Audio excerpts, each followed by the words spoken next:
Buenos días, ingeniero. Sí se puede escuchar y ver. No les escucho yo un ratito. Ahora sí. Buenos días, jóvenes. ¿Escuchan mi voz y ven la pantalla?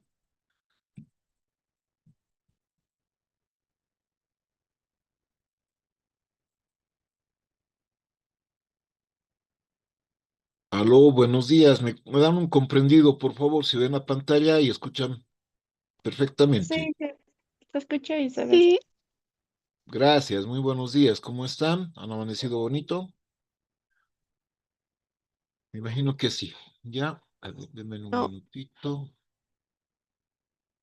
Celina, muy buenos días. buenos días, Inge. ¿Te va todo bien? Los noto Sí, nerviositos ya están medios nerviosos. Tengan tranquilidad, todo va a ir bien, ¿ya? Permítame un cachito ajustar mi pantalla y enseguida empezamos.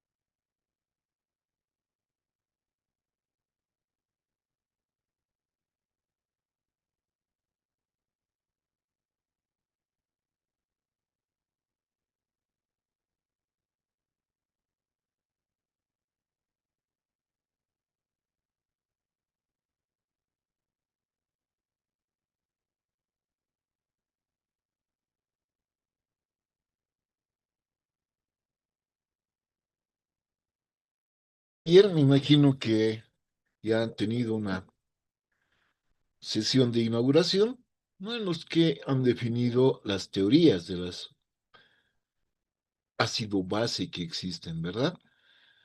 Entonces van las primeras preguntas. ¿Qué es un ácido para Bronsted y Lowry?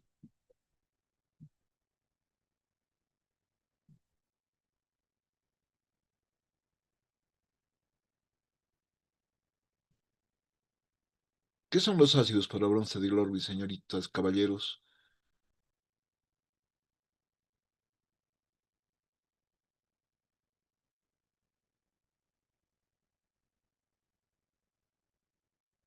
Un ácido para Bronsted es aquella especie que dona protones a otra sustancia, ¿verdad?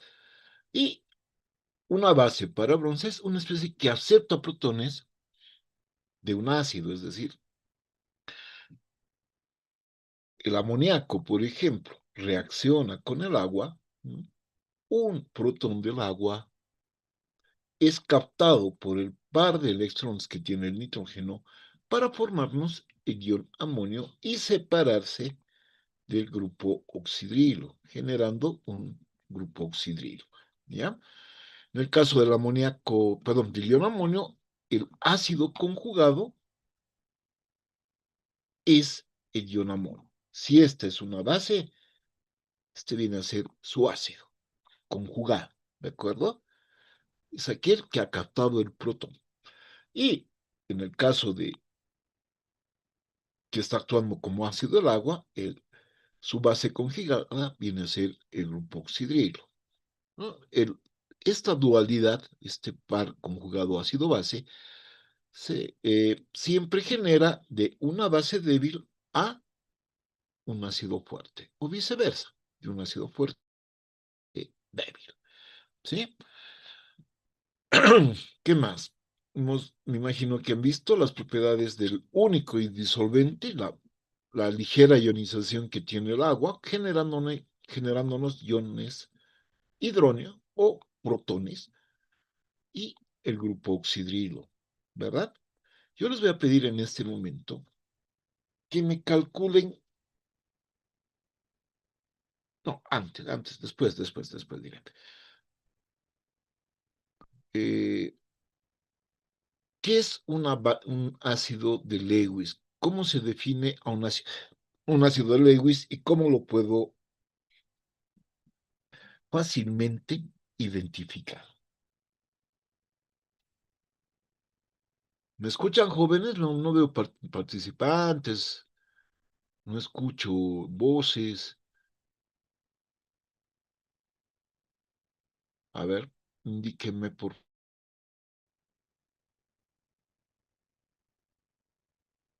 qué es un ácido de Lewis y cómo puedo identificar qué es una base de Lewis y cómo la puedo identificar. ¿Han visto, no? Ayer, me imagino.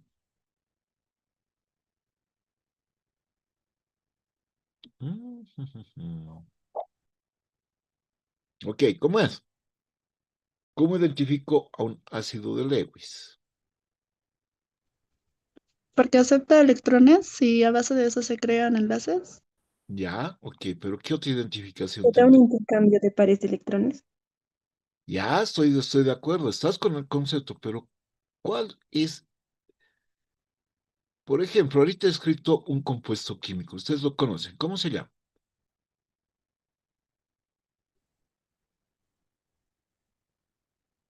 Ácido acético. Muy bien, el ácido acético. ¿Cuántos hidrógenos tiene?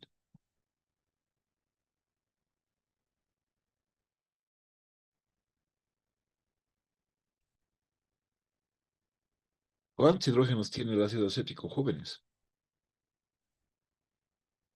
4. Cuatro. ¿Esto implica que el ácido acético es un ácido tetraprótico? ¿O qué significa prótico, digamos? Porque han debido escuchar que hay ácidos monopróticos, dipróticos, tripróticos y en general se los denomina politrópicos, ¿verdad? Entonces, si este ácido tiene cuatro hidrógenos, ¿significa que es tetraprótico?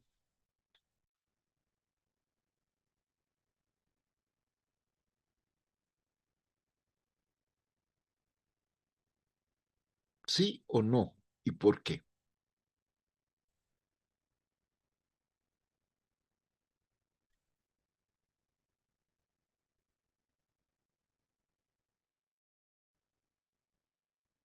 Pregunta de examen, joven, ya está muerta ahí. ¿Qué hace?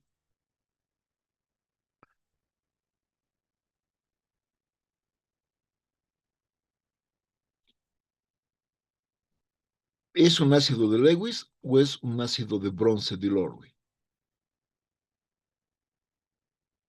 ¿O es un ácido de Arrhenius? Jóvenes, respuestas.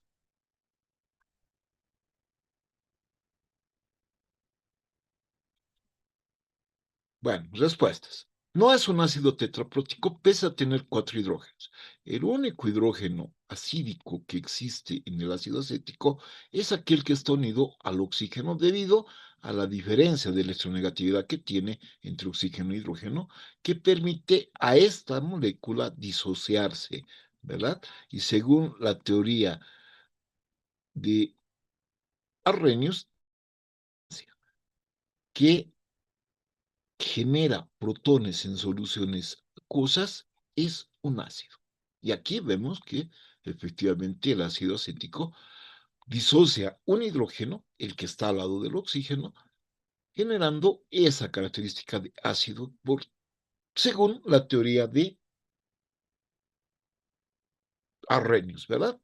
Aquellos que generan protones en soluciones acuosas. Segundo, según la teoría de Bronsted y Lorway, un ácido es aquella sustancia que cede protones. También es un ácido de Bronsted y Lorway. ¿Exacto? ¿Sí? Bien. Ahora, según la teoría de Lewis, es aquella sustancia que puede captar un par de electrones. Entonces, este hidrógeno es acídico ya que puede captar este del oxígeno. Entonces, la teoría ha sido base en las tres circunstancias que hemos visto, se cumple con este compuesto. Ahora, es monoprótico porque solo genera un protón, ya que el carbono unido a estos átomos de hidrógeno tiene una diferencia de electronegatividad muy pequeña que hace que esta parte de la molécula sea muy estable en lo referente a los enlaces carbono-hidrógeno. ¿Me dejo entender, jóvenes, cuál es la diferencia? Y cuando hablamos de elementos monopróticos, politróticos, etcétera, ¿sí?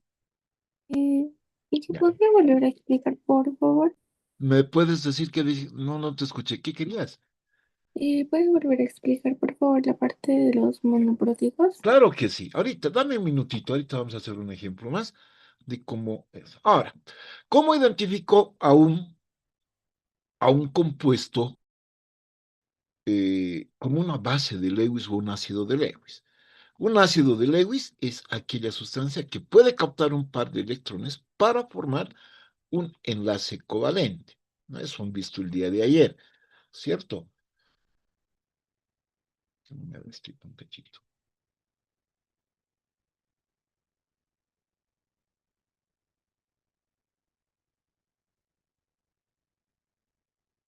Ok. Acá tenemos al tricloruro de aluminio. ¿Estamos de acuerdo? ¿Sí? Sí. ¿Por qué este compuesto es un ácido de Lewis?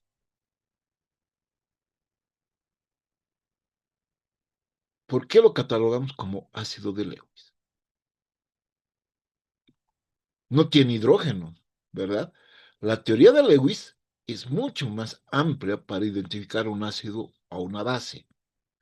Entonces, fíjate acá, el aluminio está haciendo su respectivo con el cloro, ¿no? Y están compartiendo electrones. Pero el cloro es muy ambicioso, le quita prácticamente esos electrones al aluminio. El aluminio, por tanto, adquiere una carga formal, una carga paulatina, así que una carga virtual, una carga de ese momento, ¿no? Que el sonido de +3. Y como puedes ver, no está formando el octeto que implica la regla de Lewis. Por tanto, tiene un espacio vacío en el cual un cloro de estos que está cargado negativamente puede venir a ingresar a la molécula. ¿Ya? Me explico un poquito. Vamos a hacer que este átomo de cloro, que está con sus pares de electrones acá, ¿ya? Antes de romperse, se une eh, a esta carga positiva porque tienen pares de electrones negativos. Voy a escribir un poquito, a no disculpar la letra, solo tengo mouse, no tengo una buena tablet y estoy además en mi PC, ¿ya? Ok, ahí está el cloro con su par de electrones y está entrando al espacio vacío que está generando o que dispone el tricloruro de aluminio, ¿verdad? ¿Sí? Este par de electrones, como ven acá, ¿a quién se va a ir? Se va a apoderar y va a romper este enlace, generándonos un ion cloruro, cargado negativamente, obviamente. Y este cloro, que ha dado su par de electrones, ¿m? Que estaban libres, entonces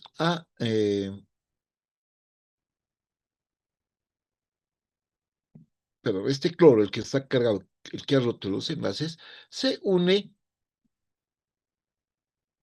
este es un cloro positivo por si acaso, se va a unir a, al tricloruro de aluminio.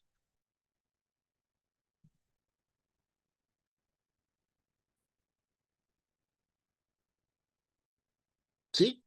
Y se nos forma un complejo activado. El solo hecho de que una sustancia esté parcialmente o con una carga parcial positiva implica que es un ácido de Lewis. Y aquellas sustancias que al menos tienen un par de electrones libres se los denomina bases de Lewis. Todos los que tienen pares de electrones libres en su estructura se los considera como bases de Lewis. Por eso el amoníaco, fíjate acá, su estructura de Lewis, y acá tenemos un par de electrones libres, lo que implica que este compuesto es una base de Lewis. Perdón, haremos mejor así, bien feito está. Oh, oh.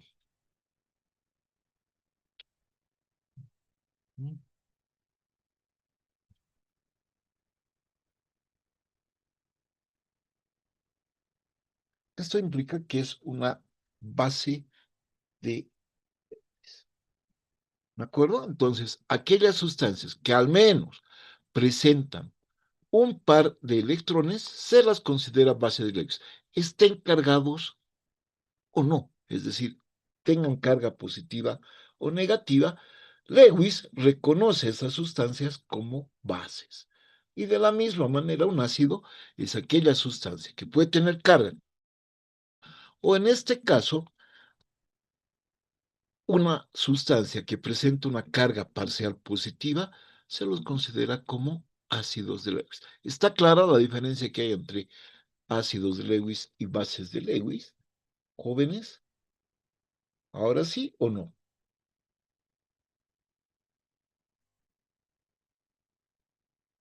No escucho, ¿sí o no?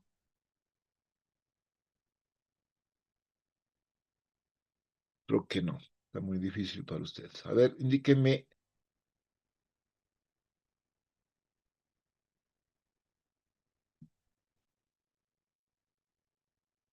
Uno más, doctor, por favor. ¿Cómo dices, perdón? Una vez más, por favor, Una vez doctor. más, ¿cómo reconocemos a un ácido de Lewis o a una base de Lewis? Ya, Sí, de por nuevo, favor. ya. De nuevo, de nuevo. Voy a volver a la diapositiva. Se me ha borrado. Uy, ¿dónde estamos? No, pues ahora.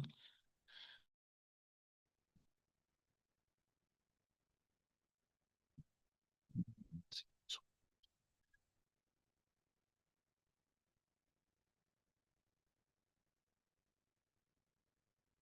Deme un minutito, por favor. Me volveré a mi pantalla. No puedo, me estoy.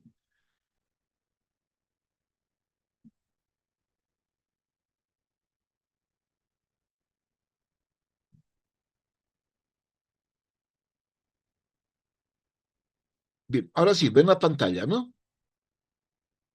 ¿Sí? ¿Cómo reconocemos a una base o un ácido de Lewis? Basta que veamos la estructura que tiene el compuesto. ¿Ya? En este caso tenemos el tricloro de aluminio. Como ustedes pueden ver, el tricloro de aluminio tenemos un aluminio en la parte central que le ha robado estos electrones, el cloro al ser fuertemente electronegativo, proporcionándole una carga parcial que ha perdido 3 electrones. La pérdida de electrones, ustedes saben, implica que las sustancias se cargan positivamente. Y la ganancia de electrones implica que esos elementos se cargan negativamente. Aquí, como el cloro le ha robado, tiene bastante carga negativa. Pero hay un espacio vacío porque aún no ha formado el octeto, ¿verdad? Recuerden que todos los elementos tratan siempre de buscar su estabilidad máxima, buscando. Por tanto, este aluminio está ávido de electrones, ¿de acuerdo? Busca electrones. Según la teoría de Lewis, un elemento que busca electrones es un electrófilo. ¿Y quién tiene electrones? Imagínate que tienes aquí al cloro, ¿verdad? ¿Sí? Entonces el cloro que tiene ya le está comenzando a quitar a su otro cuate de cloro un electrón para que este cloro se nos cargue positivamente y este se cargue negativamente. Hay una, eh, ¿cómo se llama este proceso? Una deslocalización de la carga electrónica, una ionización, si quieren llamarla así. Entonces, este cloro, ya le vamos a poner acá. Uy, este átomo de cloro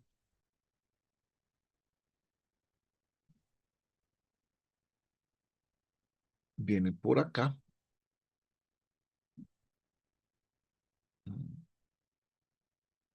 Vamos a suponer que está con sus respectivos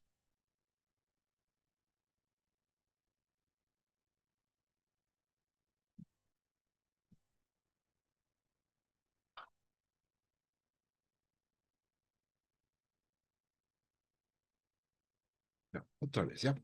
Bien, viene el cloro.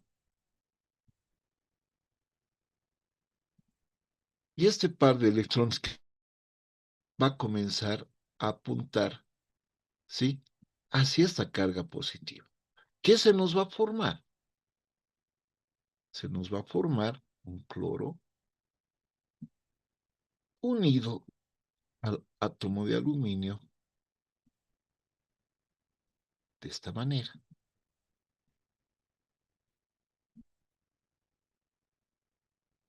formándonos un complejo activado, más el ion cloro, ¿no? Este cloro, perdón, que al estar con electrones vacíos se ha formado un ion cloronio, se llama, ¿ya? Porque está cargado positivamente. ¿De acuerdo?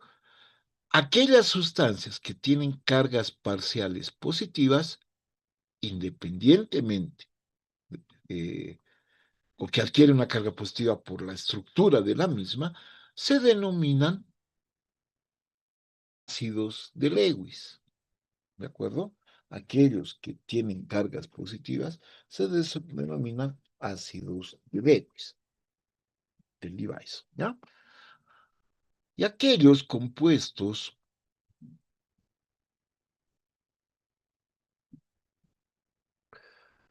que al menos presentan un par de electrones libres, se los denomina bases de Lewis. ¿De acuerdo? Basta que un compuesto tenga un par de electrones libres, se los denomina bases de Lewis. ¿Me dejo entender ahora? Les voy a dar un ejemplo más. Si yo tengo una sustancia como,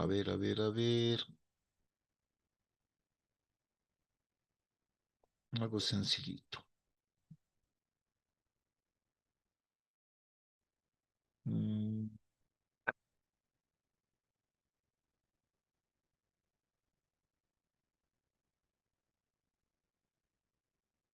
¿Cómo se llama esta sustancia? ¿Recuerdan?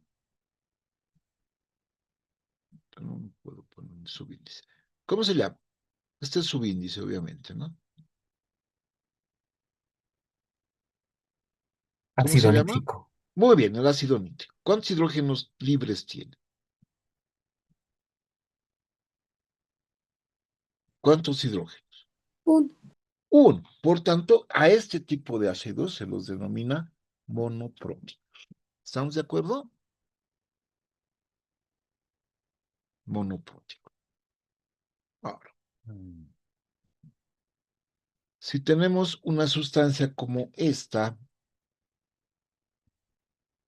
¿cómo se llama? Para disculpar, no puedo poner subíndices con esta aplicación. ¿Cómo se llama? Dipróticos. Correcto, porque tiene dos ácidos, dos hidrógenos dipróticos. ¿Ya? Y una sustancia como esta,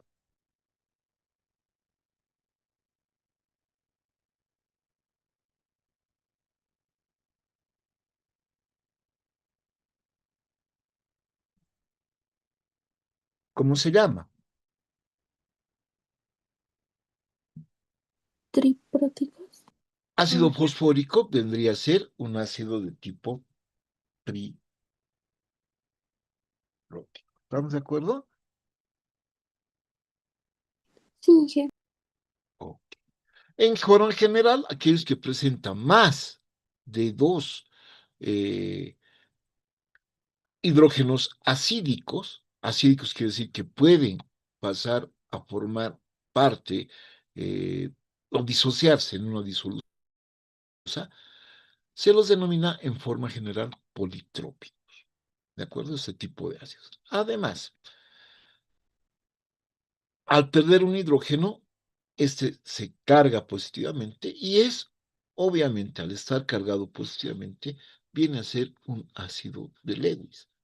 Y el otro que ha perdido electrones, el ion, qué sé yo, el ion nitrato, tiene un par de electrones sin compartir que lo convierte en una base de Lewis también. ¿Ya? Esa es la diferencia. Ahora, lo que les preguntaba hace un momento, ¿no?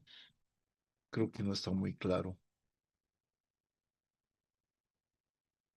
Este compuesto,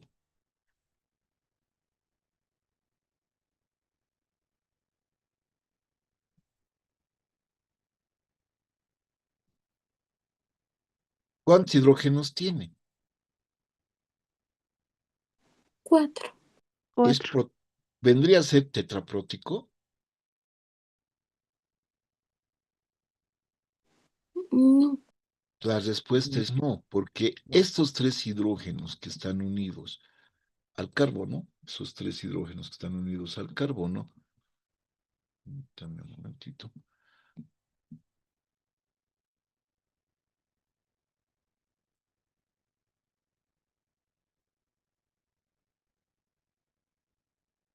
ya implican que el carbono y el hidrógeno tienen una unión de tipo covalente y difícil de romper. El único que puede romper, el único hidrógeno que puede salirse de la molécula o romper el enlace, es el que corresponde precisamente al hidrógeno que está en este lugar, ¿no? Acá. El único que puede salir de la molécula es ese, a ver si puedo acá, sí, este hidrógeno es el único que puede salir, por tanto, este viene a ser un ácido monoprótico, ¿ya? Ahora sí está claro cuál es la diferencia entre ácidos de Lewis y ácidos normales. En realidad es lo mismo, solo que la teoría de Lewis es mucho más amplia para identificar a los ácidos y las bases de Lewis. ¿Cómo identifico una base de Lewis? Basta que tenga un par de electrones libres, entonces es una base de Lewis, o se va a comportar como una base de Lewis. Y basta que un compuesto tenga un espacio vacío o adquiera una carga relativa positiva, se lo considera como ácidos de Lewis, ¿ya? En forma general, nosotros conocemos que un ácido es aquella sustancia que puede donar protones en soluciones acuosas. ¿De acuerdo, jóvenes? Ahora sí es... Sí, sí. Ok, mucha, me perdí media clase explicándoles esto que ya deberían saber. No sé. Bueno, voy a dibujar, voy a borrar, ¿ya?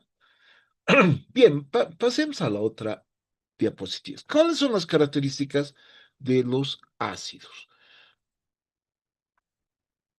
Los ácidos son sustancias que se disuelven en agua, crean una solución acuosa y esto sucede porque al entrar en contacto con el agua liberan hidrógeno, lo que resulta en una mayor concentración de iones hidrógeno, como es el caso de este ion, ya H3O cargado positivamente, representa también un protón, pero a este se lo denomina hidronio. El H3O es el nombre que recibe el radical hidróneo. Entonces, también podríamos identificar a un ácido como aquella sustancia que genera iones hidróneo en soluciones acuosas. ¿De acuerdo? Un ejemplo de estos es el ácido acético, ¿no? El ácido que se puede eh, obtener a partir de la fermentación de manzanas o de la sidra de manzana para obtener el vinagre de manzana. Es un proceso muy bonito, interesante y muy, muy apreciado hoy por hoy. Y esto que está en las frutas. Vean la estructura que tiene este compuesto. ¿Cuántos hidrógenos acídicos tiene? Ah, ¿cuál es este compuesto? Te lo voy a decir. Este es el ácido cítrico, ¿ya? Conocido como el 2-hidroxi 1,2,3 tripropano carboxílico. Ese es su nombre. Lo vamos a ver en nomenclatura cómo se nombra, ¿ya? Fíjense que ¿cuántos hidrógenos tiene?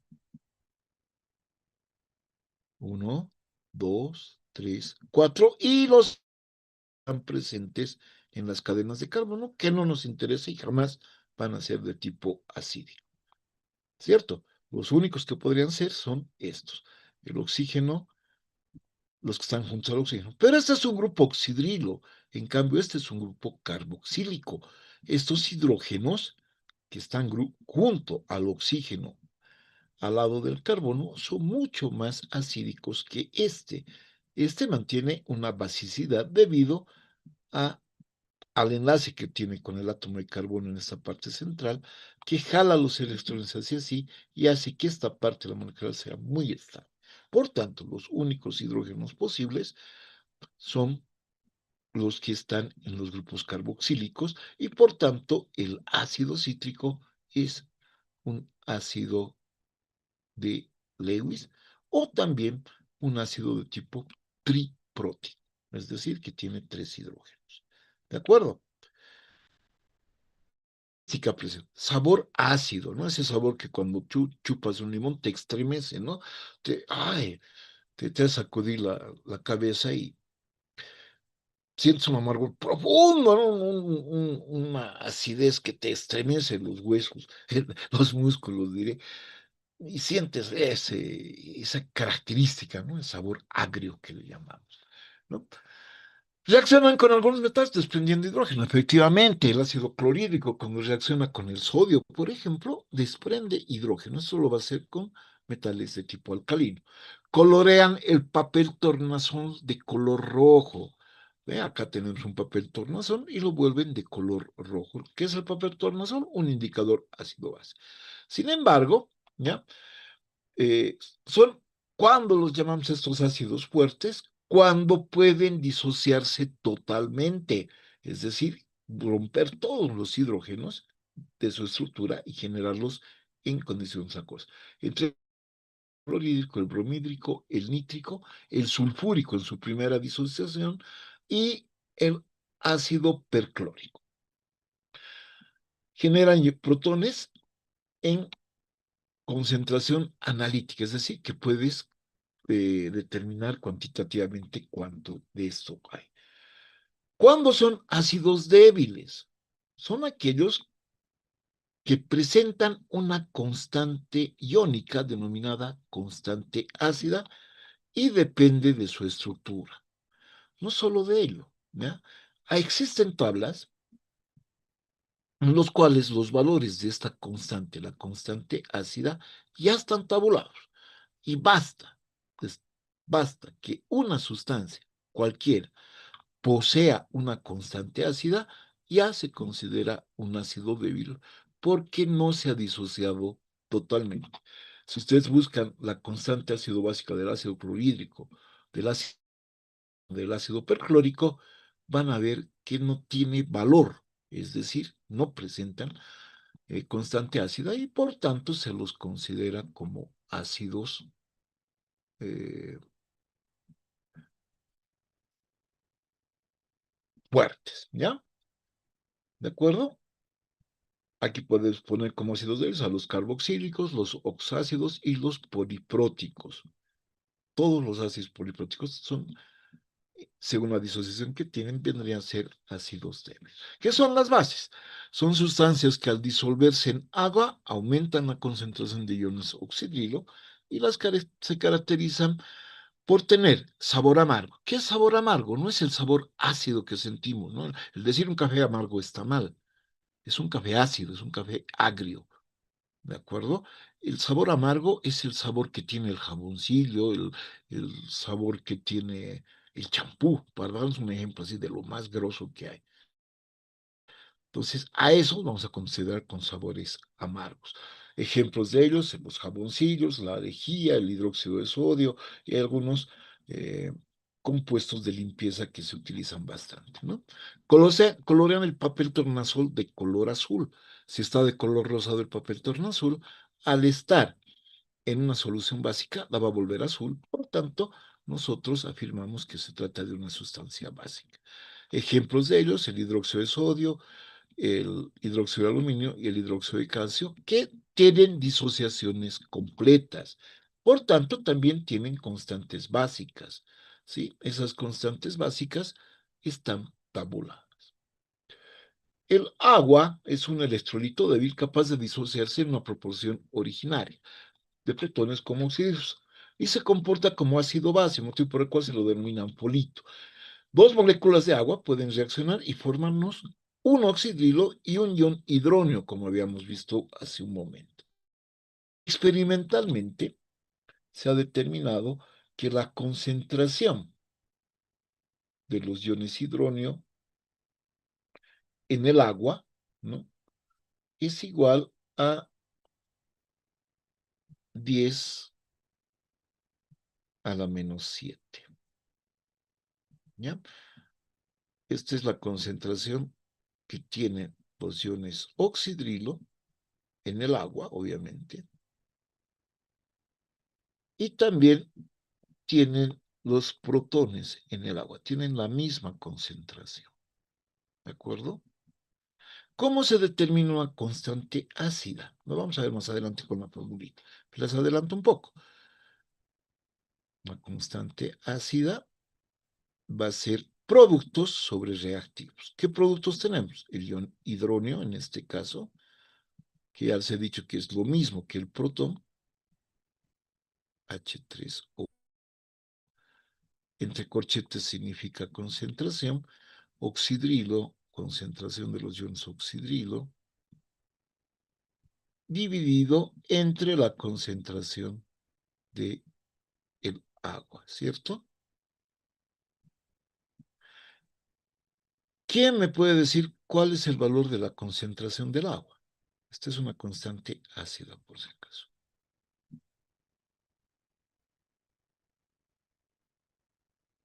A ver, ¿cómo se determina la molaridad del agua? ¿Cuál es la densidad del agua, jóvenes? 1, ¿no ve? Imaginemos que tenemos 1 kilogramo de agua. 1 kilogramo de agua. Si tenemos 1 kilogramo de agua, vamos a tener 1000 gramos de agua. ¿Sí? 1000 entre 18, ¿cuánto les da, jóvenes?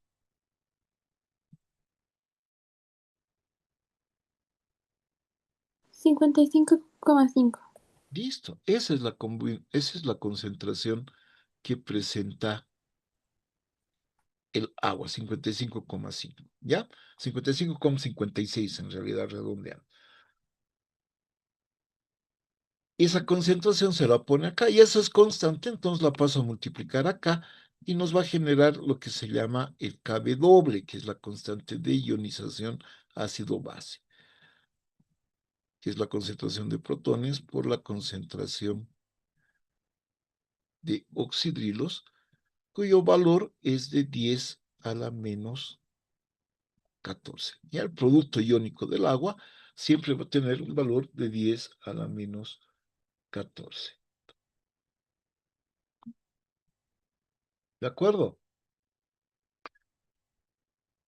Ahí tenemos precisamente lo que acabo de decirles. La concentración es 10 a la menos 14 y ese es el valor de donde sale. Ahora, cuando la concentración de hidrogenados es igual a la de oxidrilos, es una disolución neutra. Si la concentración de protones es mayor a la de oxidrilos, se considera una disolución ácida, y si la concentración de hidrogenados por oxidrilos menor a la de oxidrilos, es una concentración básica. Esta es una constante ácida. Si hacemos la inversa, es una constante básica. Entonces, si hacemos el producto de la constante ácida por la constante básica, vamos a obtener siempre un valor constante igual al Kb doble, que ya tiene un valor fijo de 1 por 10 a la menos 14. ¿Ya? Ahí tenemos los valores de algunas sustancias, como el ácido clorhídrico, cuya concentración de protones es de 1. ¿No? Ahorita vamos a ver cómo se calcula el pH. 0,1 es muy ácido, el jugo gástrico. 1 por 10 a la menos 3 sería el vinagre y así sucesivamente. Fíjense la cantidad de ceros. Se le expresa como un número. Y para lograr este número, la concentración debe ser calculada mediante un pH. ¿Qué es el pH? El pH, ¿cómo se calcula el pH? Simplemente para calcular el pH, nosotros tenemos que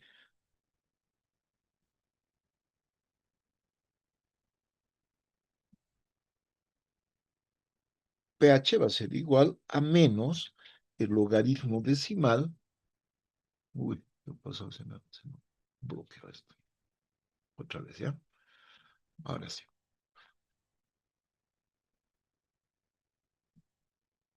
El pH va a ser igual a menos el logaritmo decimal de la concentración de iones hidrógeno o protones en una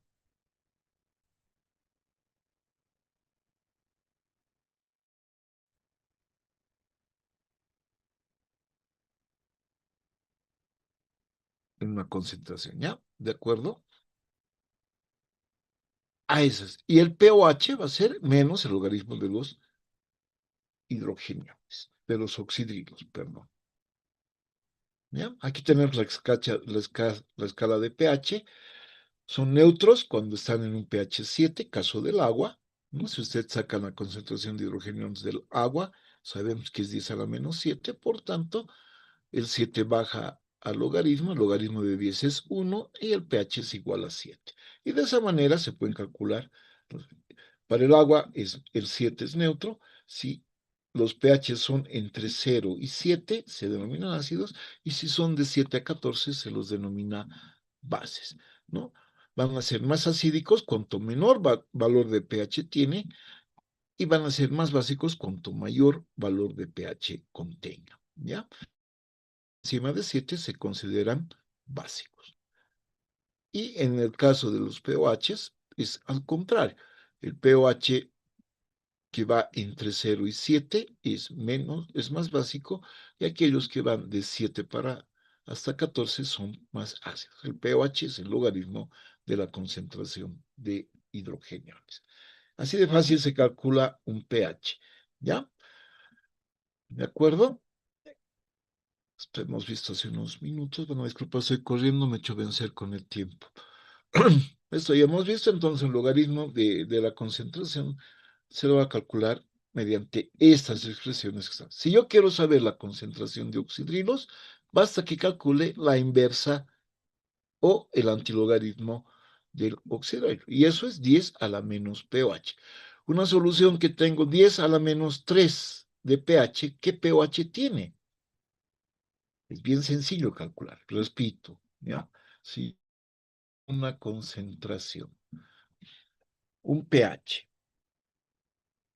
igual a 3, ¿cuál es el pOH?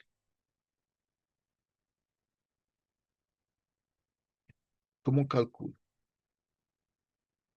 Para calcular el pOH, lo único que tengo que hacer es restar pOH, va a ser igual a 14, que es el valor de la suma de los pHs, menos el valor del pH. ¿Ya? Si ustedes hacen el valor del pH, en este caso, el pH es 3, por tanto el pOH va a ser de 11. Si el pOH es 11, entonces la sustancia que hemos calculado es ácida, ¿sí? Es muy estos valores de pH.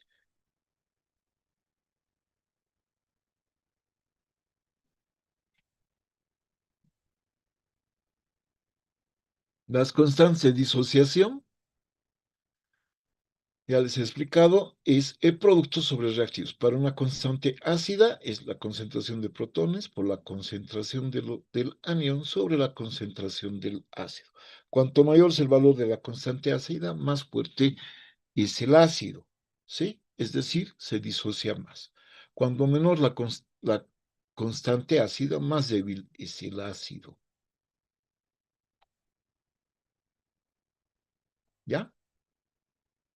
La relación entre K y KB nos da el KB doble, cuyo valor es de 1 por 10 a la menos 14.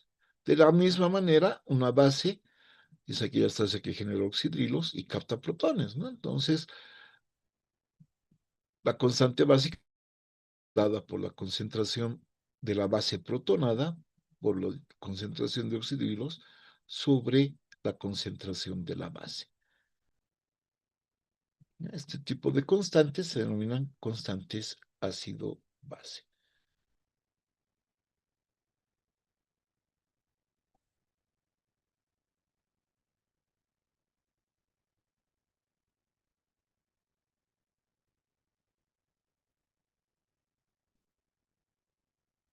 Permítanme un cachito, tiene un pequeño error, un cachito. Ay, ahora sí.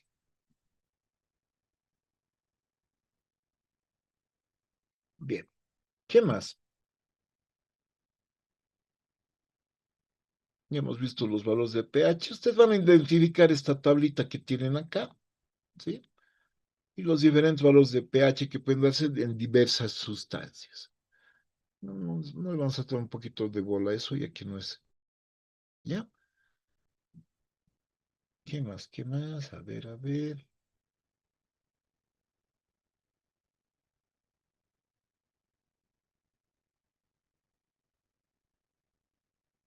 Bien.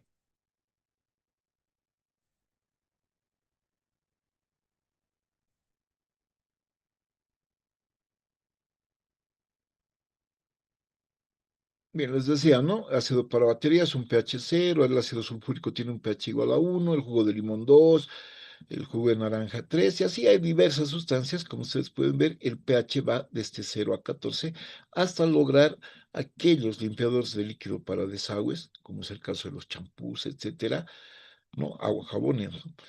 Que son de un pH igual a 14. La constante de ionización, ya les he dicho cómo se calcula, ¿no? También nos indica cuándo se ioniza un ácido, qué cantidad de protones se están generando en él. Cuanto mayor es el valor de Ka, la sustancia es más ionizable, ¿sí? Veamos este ejemplito para terminar la clase de hoy. Dice, el ácido acético está ionizado al 42%. Considere la siguiente reacción. Ácido acético en presencia de agua me genera el protón o el ion hidróneo más la base conjugada que vendría a ser el acetato. Si hacemos la constante ácida, va a ser la concentración de los protones por la concentración del anión sobre la concentración del ácido. Si reemplazamos los valores, el protón también es el ion hidróneo, el anión viene a ser el ion acetato y el ácido viene a ser la concentración inicial de la sustancia. ¿Por qué no está el agua? Porque el agua ya está considerada dentro esta constante como un valor fijo que habíamos determinado instantes, ¿verdad? La concentración del agua es de 55,56. Ahora, voy a ampliar un poquito esto, no sé si se puede. A ver, a ver.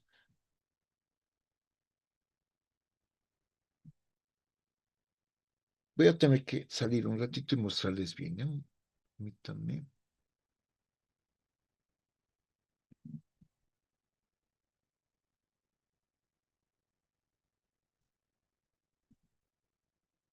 ¿Ven acá?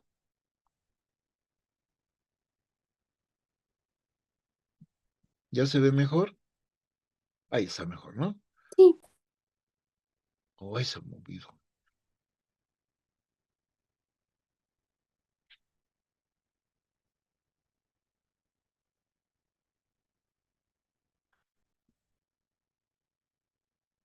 Bien, ahora sí.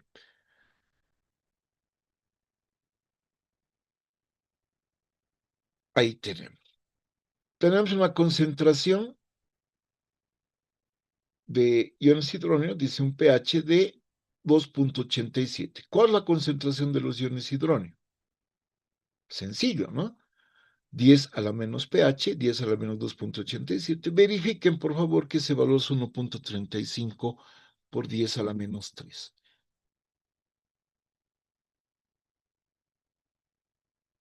¿Correcto o no correcto?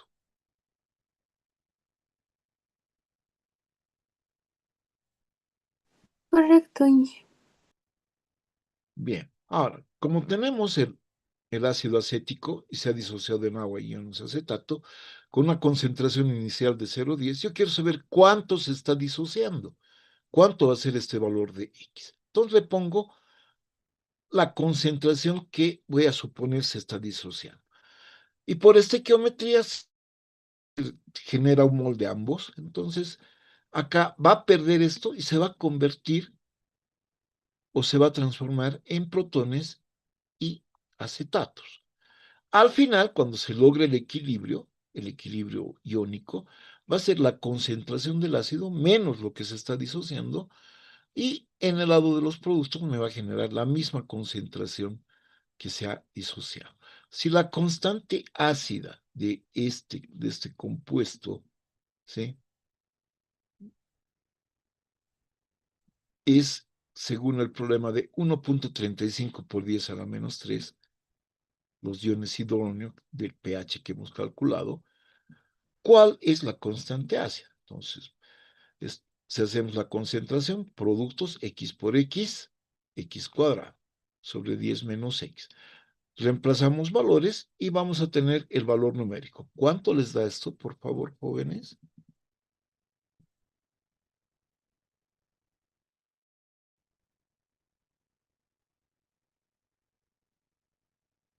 ¿Cuánto es?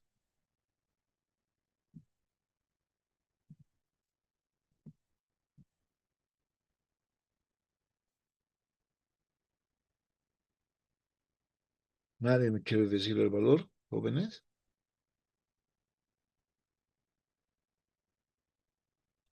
Si ustedes hacen operaciones, deben tener un valor de 1.8 por 10 a la menos 5. Y el valor tabulado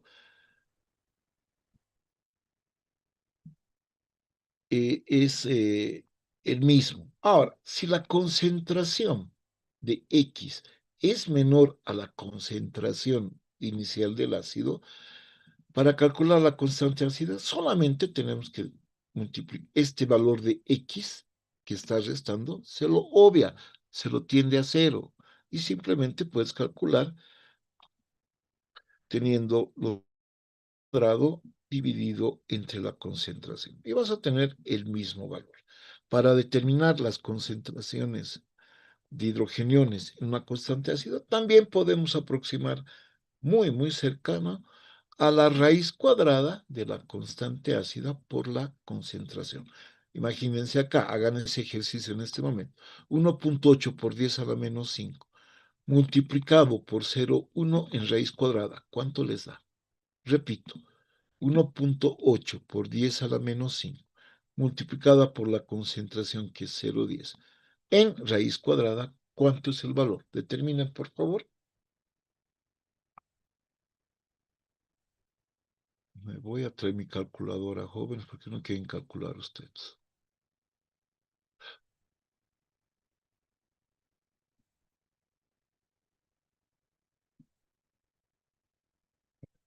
Uno punto ocho por 10 a la menos 5 multiplicado por 0,10.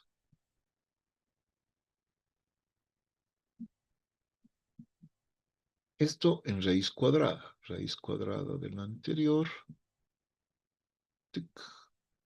1.34 por 10 a la menos 3. Si le saco el logaritmo a este valor, voy a tener un pH de 2.87, ¿no? Y hemos partido más o menos con ese valor, si no me equivoco. A ver, el pH 2.87. ¿Ven? No cambia en absoluto.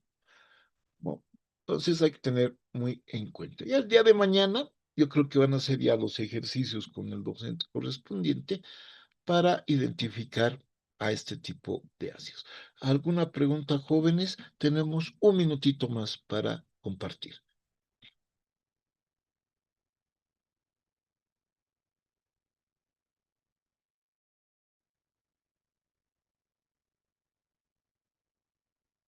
Este tema, ¿de dónde lo puedes estudiar? Mira, cualquier página web que tú pones cálculos de ácido base, hay bastantes artículos que te resumen muy bien esto, ¿no? Te aconsejo que hagas la página web y veas en algunos archivos en PDF. Un libro que es muy interesante es el Redmond Chang de Química General, la parte que es equilibrio iónico, se denomina el tema, equilibrio iónico.